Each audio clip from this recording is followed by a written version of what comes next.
modernisasi dan perkembangan zaman, ilmu pengetahuan dan teknologi informasi serta komunikasi saat ini semakin berkembang.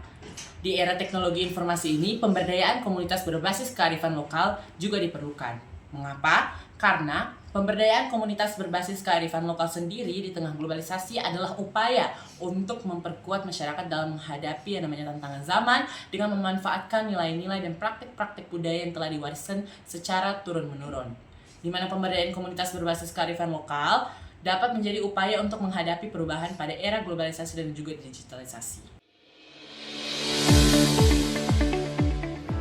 Kearifan lokal adalah pandangan hidup dan ilmu pengetahuan serta sebagai strategi kehidupan yang merwujud aktivitas yang dilakukan oleh masyarakat lokal dalam menjawab berbagai masalah dan pemenuhan kebutuhan. Secara etimologis, pemberdayaan berasal dari kata dasar, daya, yang artinya adalah kekuatan atau kemampuan.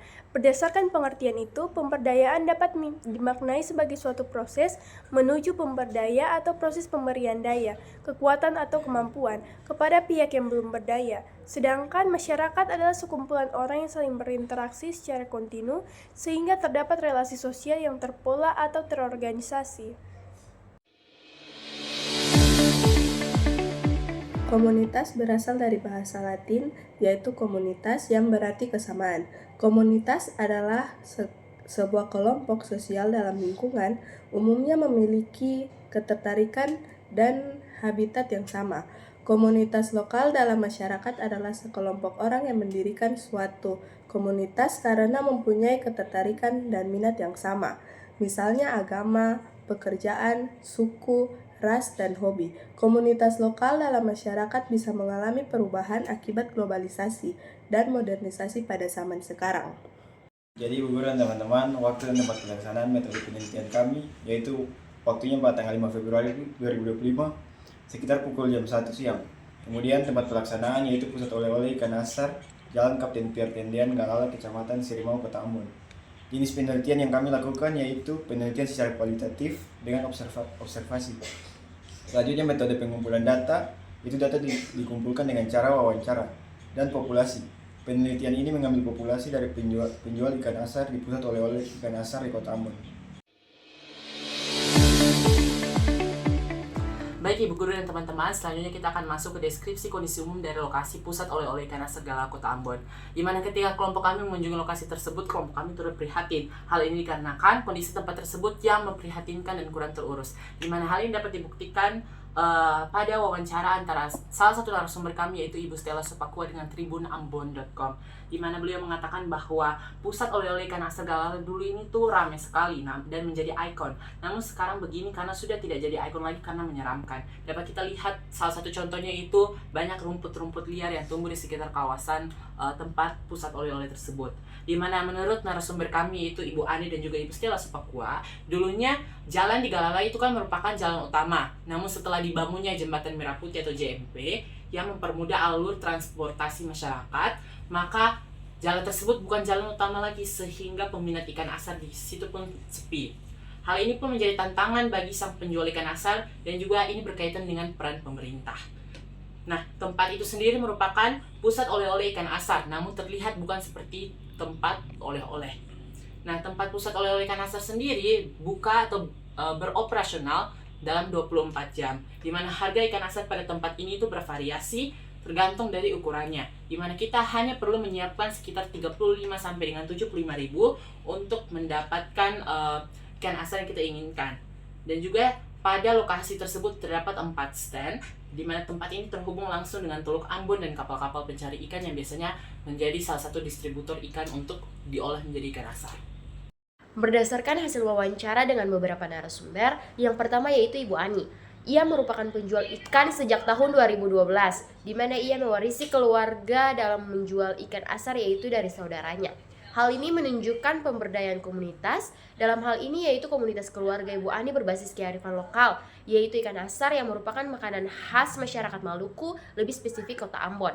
Di mana menurut beliau, dari menjual ikan asar cukup untuk pemenuhan kebutuhan sehari-hari dengan besar keuntungan yaitu kisaran 200 ribu sampai 300.000. Hal ini menunjukkan bahwa kearifan lokal yakni ikan asar berhubungan dengan aspek ekonomi sebagai salah satu upaya pemenuhan kebutuhan hidup komunitas penjual ikan asar di Galala. Selain dalam aspek ekonomi, ini juga berhubungan dengan budaya masyarakat Kota Ambon, di mana ikan asar merupakan salah satu bentuk kearifan lokal yang masih dilestarikan oleh masyarakat sebagai makanan khas daerah. Adapun menurut narasumber, penjualan ikan asar di pusat oleh-oleh ikan asar tak seramai dahulu. Namun ikan asar sendiri masih eksis. Aspek lingkungan juga berhubungan dengan kearifan lokal ikan asar, di mana Kota Ambon yang dijuluki City Office yang diwujudkan dengan adanya kuliner ikan khas Kota Ambon juga menunjukkan pengelolaan sumber daya alam dengan menciptakan sesuatu yang menjadi khas atau identitas kita sebagai daerah yang kaya akan sumber daya laut. Narasumber selanjutnya yakni Ibu Stella Sopakua sendiri turut merasakan adanya kesejahteraan dari adanya usaha ikan asar. Menurutnya, ikan asar ini tetap eksis dan laku karena hanya ada di Kota Ambon yang merupakan salah satu identitas khas dari segi kuliner.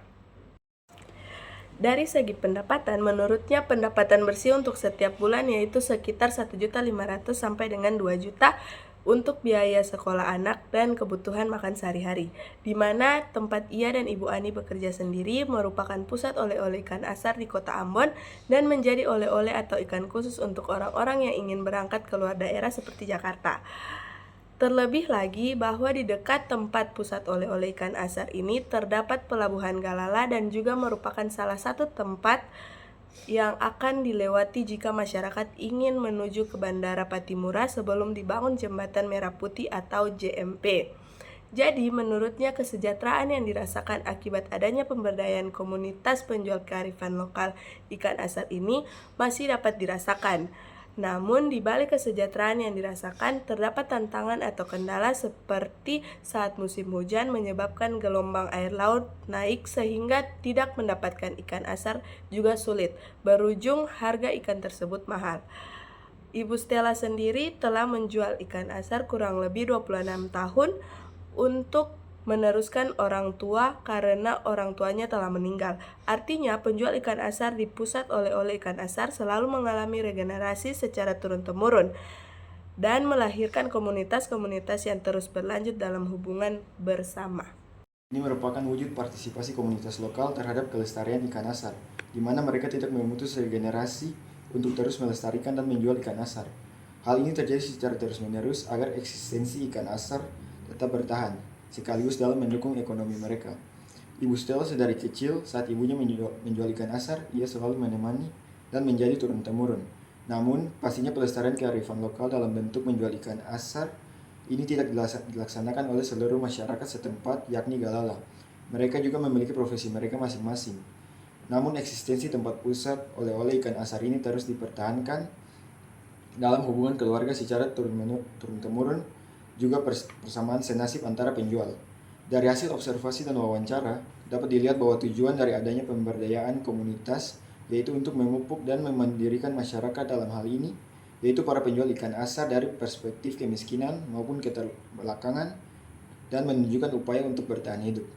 Penjual ikan asar pada pusat oleh-oleh ikan asar Kota Ambon sendiri memiliki penurunan. Awalnya penjual ikan asar pada lokasi tersebut sebanyak 12 orang. Namun, semakin berkurang hingga hanya tersisa 4-6 orang saja. Hal ini berbanding lurus dengan jumlah pembeli yang berkurang akibat dibangunnya JMP. Hal ini perlu menjadi perhatian bagi pemerintah terkait nasib pusat oleh-oleh ikan asar Kota Ambon.